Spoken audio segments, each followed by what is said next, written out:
তো আজকে আমি রথযাত্রা স্পেশাল গজা রেসিপি নিয়ে চলে এসেছি। রথে আমরা কম বেশি সবাই জিলিপি গজা কিন্তু কিনে থাকি। তো সেই গজাটা যদি আমরা বাড়িতে বানিয়ে সবাইকে খাওয়াতে পারি তাহলে কিন্তু মজাটাই আলাদা। তাই খুব সহজে আমি গজা রেসিপি নিয়ে চলে এসেছি।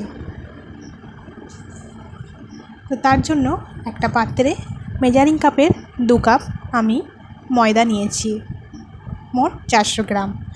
আর চা চামচের 1 চামচ বেকিং সোডা আমি দিলাম, আর দিচ্ছি 2 চামচ ঘি, আর 2 চামচ সাদা তেল দেব। আপনারা চাইলে সমস্তটা ঘি দিয়েও মাখিয়ে নিতে পারেন। তো ঘি ও সাদা তেল একসাথে দেওয়ার পর আমি ভালোভাবে সমস্ত উপকরণ একসাথে ভালো করে মেখে ময়নটা দিয়ে নেব। ভালোভাবে হাত দিয়ে চেপে চেপে এইভাবে ময়নটা দিয়ে নিতে হবে। এইভাবে হাত দিয়ে মুঠো করার পর যখন এরকম একটা দলা হয়ে যাবে, তারপর এরকম চাপলে ভেঙে গুঁড়ো হয়ে যাবে, তখনই জানতে হবে ময়নটা আমার রেডি হয়ে গেছে। এবার অল্প অল্প জল দিয়ে একটা ডো আমি বানিয়ে নেব। একটা টাইট ডো আমাদের করতে হবে, লুচি পরোটার মতো নরম ডো কিন্তু করলে হবে না, একটু টাইট ডো বানাতে হবে। তাই অল্প অল্প জল দিয়ে একটা ডো আমাদের বানিয়ে রেডি করে নিতে হবে। তো আমি একটা ডো বানিয়ে নিয়েছি। এবার একটা কড়াইতে মেজারিং কাপের 1 কাপ আমি জল দিলাম, আর আমি 300 চিনি দিলাম, মানে মেজারিং কাপের 1.5 কাপ আমি চিনি দিলাম। তো চিনিটা আর জলটা ভালোভাবে আমি 2 মিনিট মতো হাই ফ্লেমে ফুটিয়ে নেব। তো যাতে কোনো তার যেন না আসে, একটা চিট ভাব আসলেই গ্যাসের ফ্লেমটা অফ করে দিতে হবে। তারপর ময়দার ডোটা আমি নিয়ে নিলাম, নিয়ে এইভাবে হাত দিয়ে চেপে চেপে ছড়িয়ে দেব। দিয়ে তারপর আমি ছুরি দিয়ে 2 টুকরো করে নেব। 2 টুকরো করে নিয়েছি। এবার একটার উপর আর একটা দিয়ে আবারও হাত দিয়ে আমি চেপে চেপে ছড়িয়ে নেব। ভালোভাবে চেপে চেপে ছড়িয়ে নিতে হবে।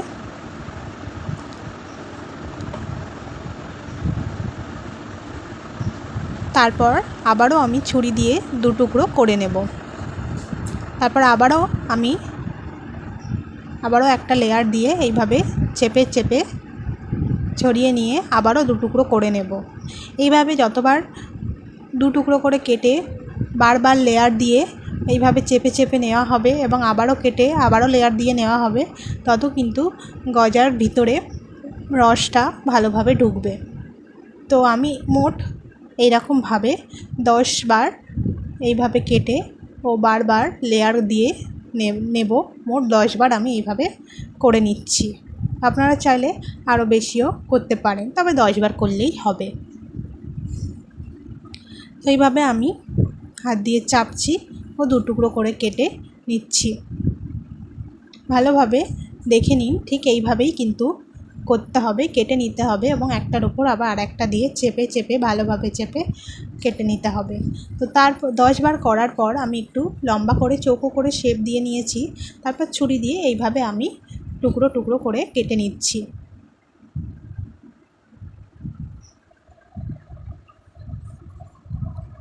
দেখুন, ঠিক এইভাবে করে, খুব বেশি মোটাও না আবার খুব পাতলাও না, এইভাবে সবগুলো আমি কেটে নিচ্ছি। আপনারা চাইলে এরকমভাবেও, মানে এরকম লম্বাভাবেও রেখে ভাজতে পারেন, তবে আমি এগুলোকেও 2 টুকরো করে নেব, কারণ ভাজার সময় কিন্তু গজাটা অনেকটাই বড় হয়ে যায়। এটা আপনারা ভাজার সময় দেখলে বুঝতে পারবেন। তাই আমি আরও 2 টুকরো করে নিচ্ছি সবগুলোকে। তো আপনারা চাইলে এইভাবেও রাখতে পারেন। তো সবগুলো আমি এইভাবে কেটে নিচ্ছি।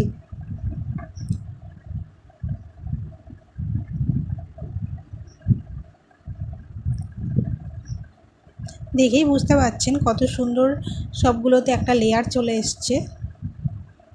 তো এই লেয়ার দিয়েই কিন্তু সমস্ত রস ভালোভাবে ঢুকে যাবে, দেখুন। তো সবগুলো কেটে নিয়েছি। এবার কড়াইতে হাই ফ্লেমে সাদা তেল গরম করে নিয়েছি। তারপর গ্যাসের ফ্লেমটা একদম লো করে দিয়ে আমি একটা একটা করে দিয়ে দিচ্ছি।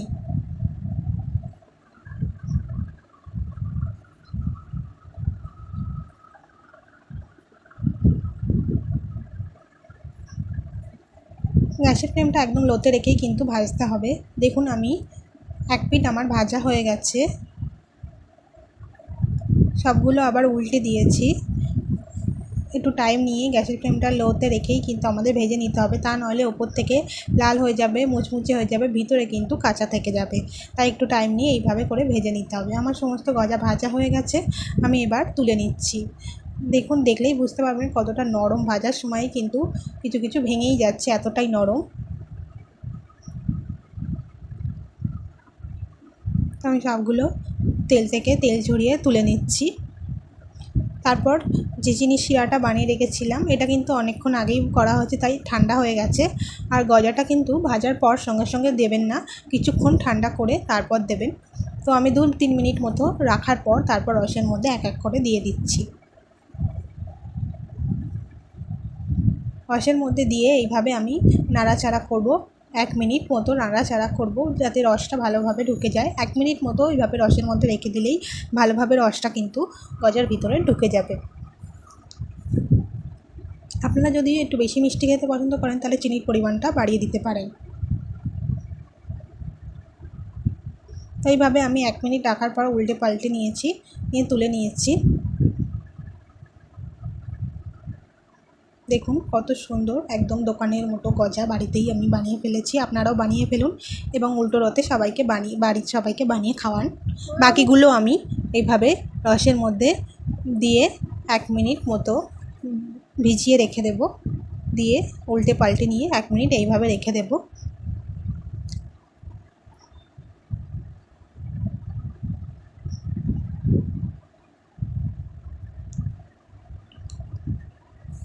দেখুন সমস্ত গজা আমি একটি পাত্রে তুলে নিয়েছি।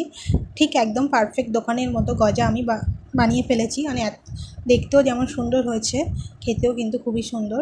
আমি একটা ভেঙে দেখাচ্ছি। দেখুন একদম রসালো গজা, খুবই বাইরেটা মুচমুচে, ভিতরটাও কিন্তু খুবই নরম। কতটা রসালো আপনারা দেখেই বুঝতে পারছেন।